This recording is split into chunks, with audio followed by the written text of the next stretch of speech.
தினம் ஒரு தியானம். கைமாறு கருதாமல் கடன் கொடுங்கள். லூக்கா எழுதின சுவிசேஷம் அதிகாரம் 6 வசனம் 35.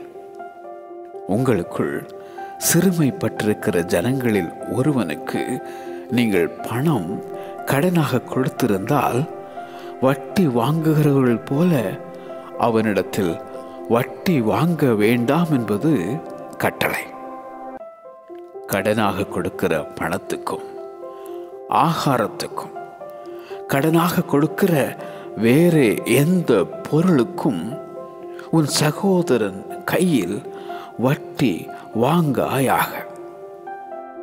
நீதிமான் நித்தம் இறங்கி கடன் கொடுக்கிறான், அவன் சந்ததி ஆசீர்வதிக்கப்படும்.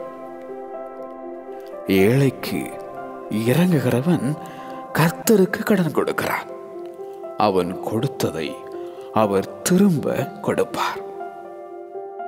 உன்னிடத்தில் கேட்கிறவனுக்கு கொடு, உன்னிடத்தில் கடன் வாங்க விரும்புகிறவனுக்கு முகம் கோணாதே என்றார் ஆண்டவர் இயேசு.